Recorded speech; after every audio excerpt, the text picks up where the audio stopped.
Welcome back to GEMS Podcast. I am the founder and host, Miss Genesis Amaris Kemp, and with me today is Wendy Wallace. And here's a bit about Wendy. She is a wife, mom, Christian living, and positivity coach, inspirational digital content creator at One Exceptional Life, and ice cream lover. She is also a quadruple amputee.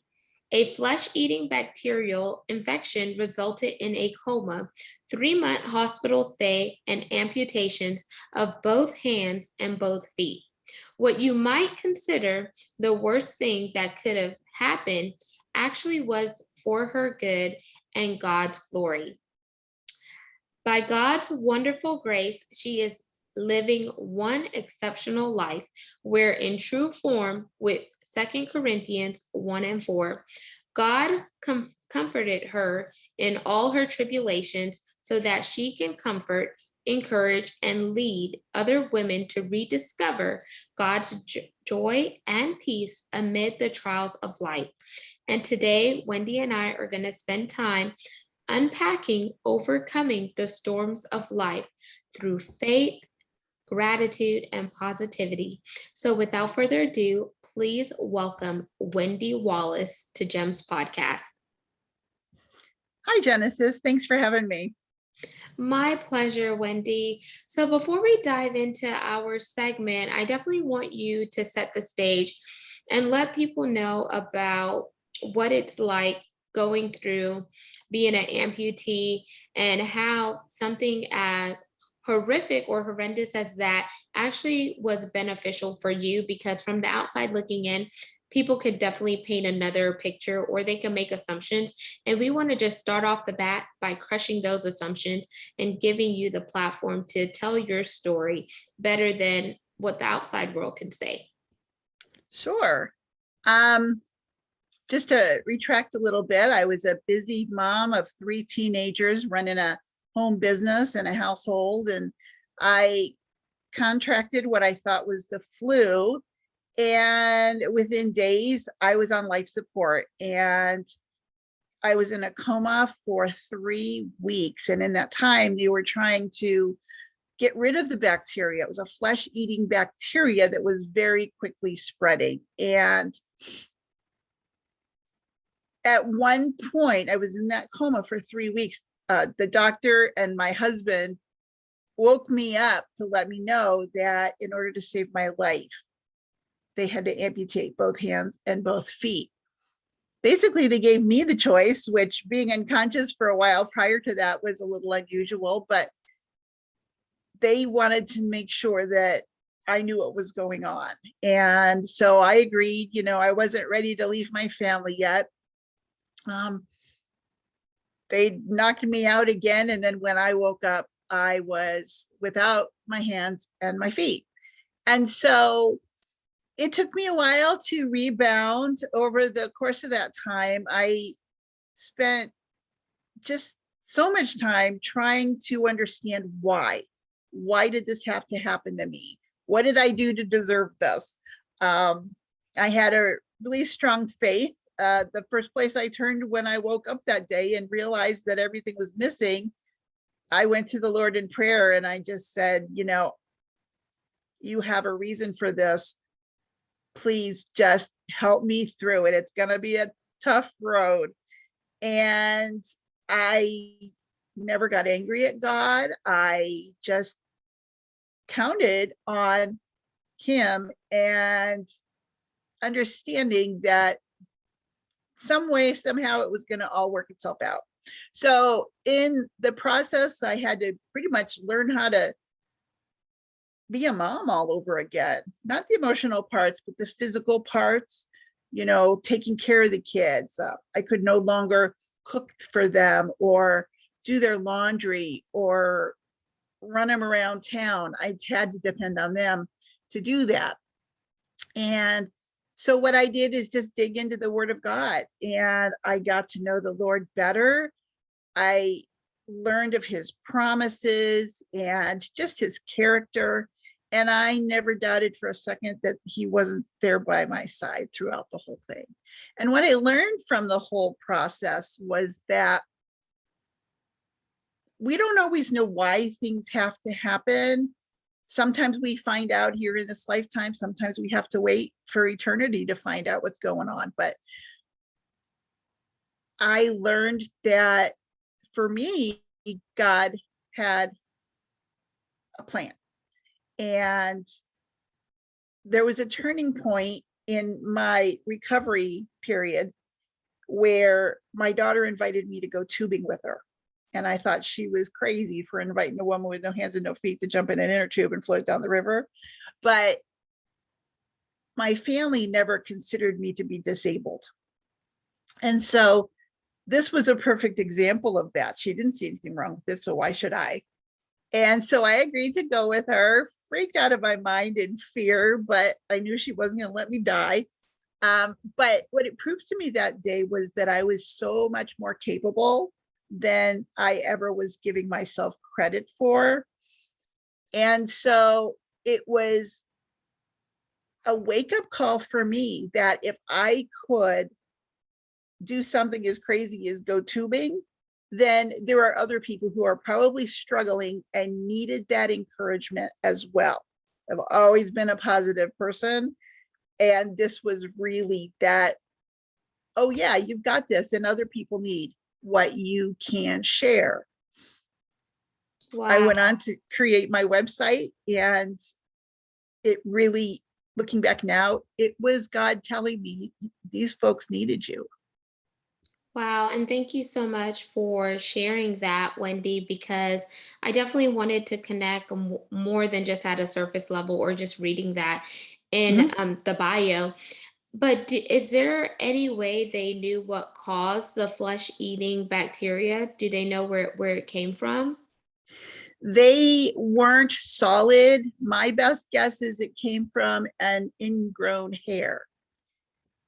And as creepy as that sounds, I've heard of other people getting that from like an open cut or some kind of wound that the bacteria gets in there. I don't think there's any rhyme or reason to it. Okay, and thank you for sharing that. And then after going through, that and you still keeping a positive attitude and just relying on God because other people may have just turned away from God or just got angry, but you chose to do the opposite. Did you ever think about using any helpers? Like I know some people who lose limbs or their hands and feet, they turn to prosthetics. So did you ever think about prosthetics, or what are your views on that, if you don't mind me asking? Sure, I do use prosthetic legs. I had experimented with different types of hands, but I found them to be clunky and just didn't do anything. What I do now, I wear a stylus on my wrist, and this is what I write. There it is. All my blog posts and everything. It's kind of like having a finger where you can type on the keyboard or turn the pages of a book or, you know, answer the phone or anything really that you would need to grab a hold of something with. And so I found that to be far more useful than prosthetic hands, which really only did open and close. Oh, okay. And thank you for Yeah, sharing. And remind me to connect you with someone. I do have someone in my community where they're revamping the prosthetic space. And I've talked to her a few times. And just hearing your story, I think that there may be some synergies there with you and her. And I know she's on LinkedIn, and I don't know that much about prosthetics, but if I could help out in any way and like be the bridge to connect, I'm always open to doing that. And sure. thank you so much for just answering that question, because I know it can be sensitive to some. But I do like your resilience and how you improvise with, okay, no, I don't have my hands, but I could use a stylus. I don't have my feet, but I could use prosthetics. And I can't necessarily, overcome those fears, but I can try. And you tried with your daughter, and then that was able to push you outside of your comfort zone, and that helped you overcome the fear that you had, like knee jerk. But I'm sure you didn't want your daughter to know that you were experiencing fear. Well, she was 21 at the time, and so she pretty much knew what she was asking for. But I also think she knew that I needed to be pushed out of my comfort zone. And we all know that we grow the most when we step out of that comfort zone. Absolutely. And when you think about some of the pillars that you teach on to help people overcome the storms of life through faith, we learned a bit about faith, but can you talk about gratitude and positivity and how you weave that in with your day to day and how you help others see that? Because it's so important that we take the blinders off and remember that God didn't leave us. If anything, we left God because we fail to trust him. We fail to have that mustard seed of faith and continue to build upon it or whatever, but he's always there. And one scripture that I've heard is that when a mother and father forsake you, God is there right by your side to pick you up. Absolutely. Oftentimes when we have obstacles or struggles in our lives, the first thing we do is throw a little pity party. Oh, woe is me. The world is coming to an end. The sky is falling, all of this stuff.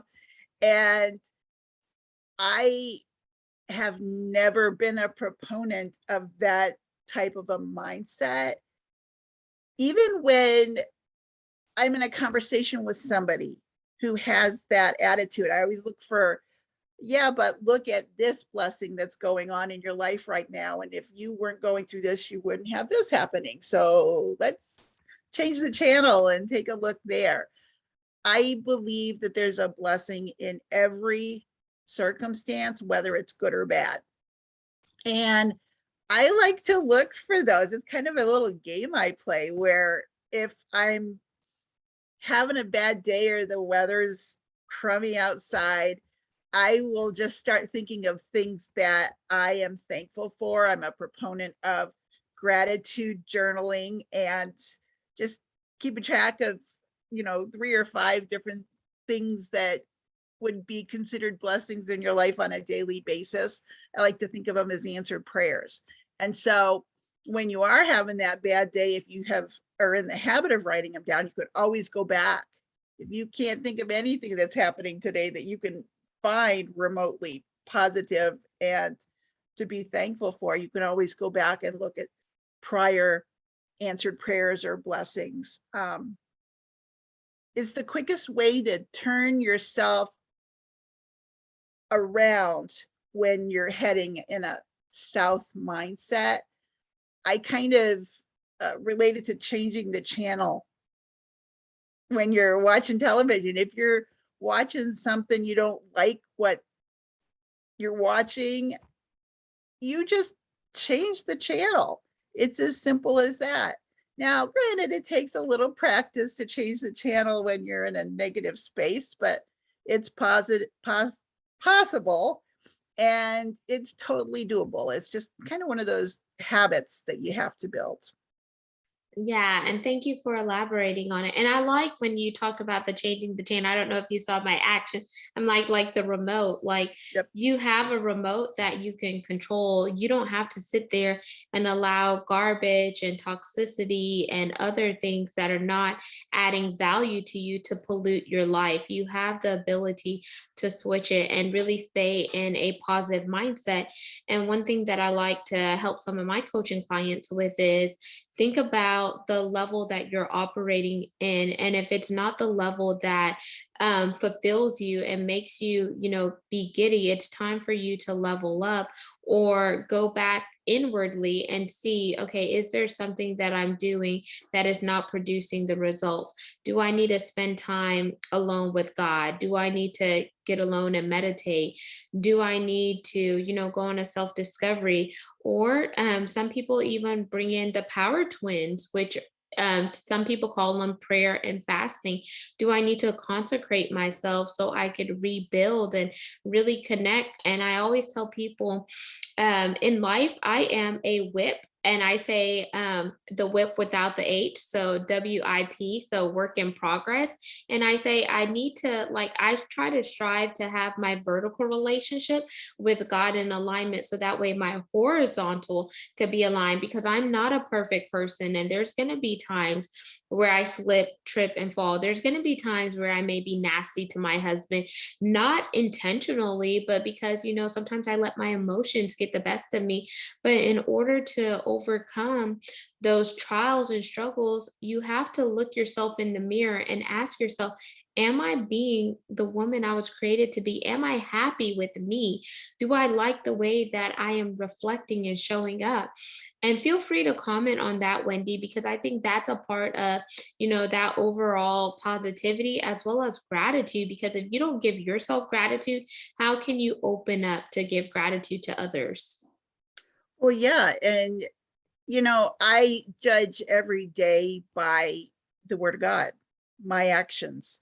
Am I doing all to give honor and glory to him? Am I a reflection of him in what I say and do and how I live? We're called to be witnesses for him. And if I go through this traumatic event and blame him and find fault with everything and just become this negative person who just can't seem to manage life anymore, I don't believe I'm doing my job in the kingdom. And I want him to say, well done, thou good and faithful servant. And so he's given me this opportunity to use my situation to impact others, to make a difference, even if nothing else, to just smile at somebody when they're looking at me funny in the grocery store, because I get a lot of that. And I prefer that they come up to me and ask me questions if they have them rather than stare. But, everybody does their own thing. But it's better for me to just smile and say hello than it is to just scowl back at them.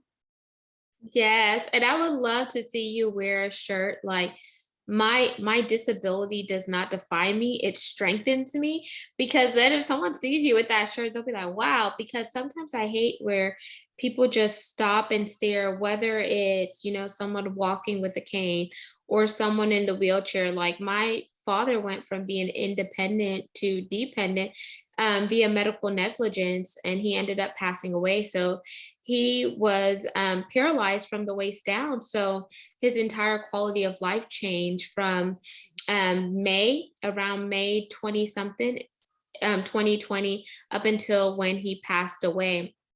And it was hard, and people would stop and stare because he had a catheter bag that was hooked up to him. And, my dad was very outgoing and he loved to be outside. So when I was pushing him in the wheelchair, people would stop and stare. Or the definition, whenever you become disabled, like you lose some of the definition in the legs. So his legs wouldn't be straight, they would kind of flop in. And, it was heart wrenching just to see my dad go through that. And I'm like, golly, haven't you ever seen somebody that looks different than you? It's okay, because we're all beautiful in our own way, but you don't have to make that individual uncomfortable. Or some people are like, what happened to you? And I'm Right. like, and you almost want to ask, like, not trying to be rude, what happened to you? Like, um, but looking back on it now, you can laugh about it. But hindsight, when you're going through it, it's not funny, because they don't know how you feel mentally, and they haven't walked in your shoes, metaphorically Right. speaking. Right. So has that ever um, got to you in any way where you're like, you were in the funk for a little bit and you're like, Wendy, snap out of it. Positive Patty needs to come out, not negative Nancy. I have a tendency to be a little snarky in reply, but it's always with a smile on my face. How it's taken might be a little bit different than I had intended, so I try and keep my mouth shut for the most part. But um, I want to tell you a story. We have a local daycare, and my friend is the director there. And I think it was the first year I had my prosthetic legs, but they were reading about people who are handicapped and in wheelchairs. And she called me and asked me if I'd come and talk to the kids. And, oftentimes when you look differently than other people, the kids, they don't care. They just want to know what's wrong. What happened? Did it hurt when they cut your legs off? That's all they want to know. But I find the parents don't want to bother people, or somehow they just, they end up like pulling the child away. So, oh, don't bother her. She don't want to talk about that right now. But I find it's far better. Just let them talk. It gets their questions answered, and they don't have to feel like we're this great big freak show when they see somebody different when they're out shopping or at the grocery store. So I went up to the preschool, and I don't know how long I was there. I've been a couple of times, and the kids, they just asked dozens and dozens of questions. And, from how do you get dressed? How do you brush your teeth? Where's your hands? Can you drive? All of this stuff. And I let them ask whatever they wanted. And those kids love it when I come in there, because it's like free time with them. And I have gone and had snack time with them, and they're always inviting me back. But it's a fun place to go, because it just makes you realize that children, they're just so innocent and caring, and they don't care. As long as you're willing to talk to them and just sit with them, they do not care that you might not have hands and feet.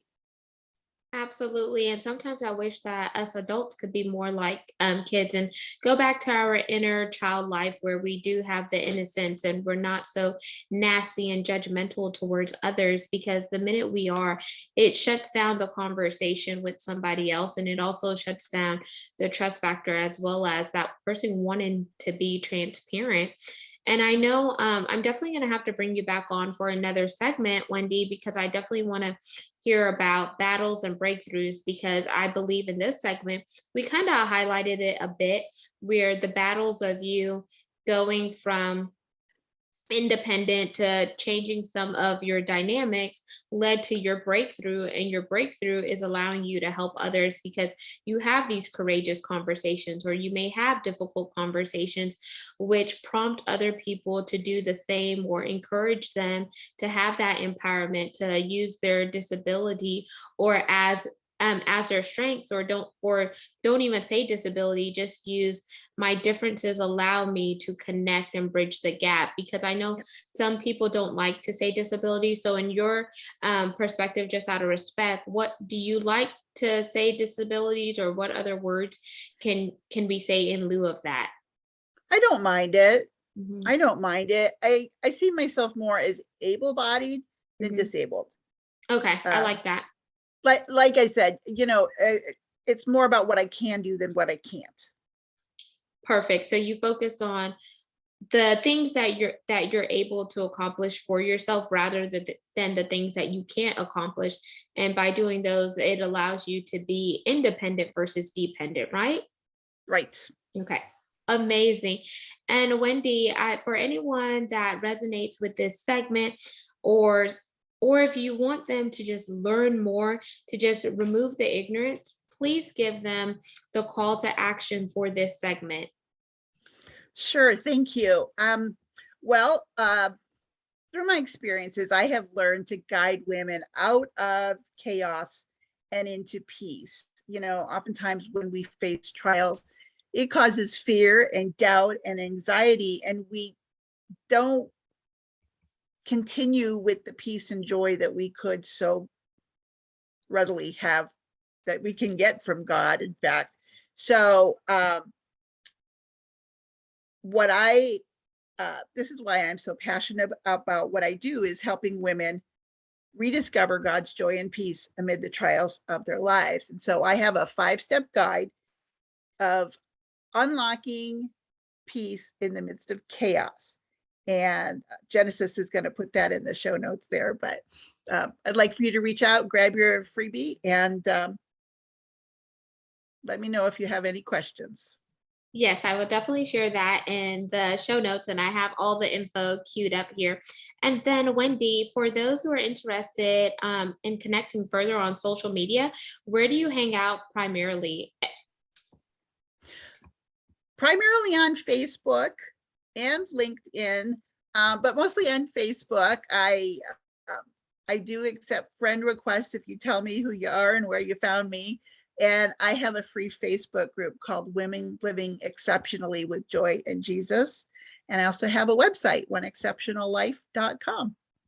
Amazing. And thank you so much, Wendy, for coming on here and sharing your stories on how you've overcome life's challenges via the storms, and just really giving hope and encouragement to our listeners that they may not be able-bodied, they may not be disabled, but they may have some inefficiencies that they can turn into efficiency to live their life on their terms while living a God-pleasing life. And I think that's very important. And like I said, I definitely want to have you back on to dive a little bit deeper. But thank you so much. And for our listeners and viewers, once again, all of Wendy's contact information will be in the show notes. Make sure you share and subscribe. We're on 40 plus platforms, and connect with us on YouTube at Gems with Genesis Amaris Kemp for all things video content, and leave a review. Like, I love feedback, whether it's positive or negative. I take it as a gift and I build upon it. And if there's a topic that we haven't covered, let me know that too, so I could either talk about it myself or find a SME, subject matter expert, that can elaborate. And until then, connect with Wendy Wallace and connect with me. We love you, you matter, and you are an incredible gem here on earth. So until we chat next time, ciao.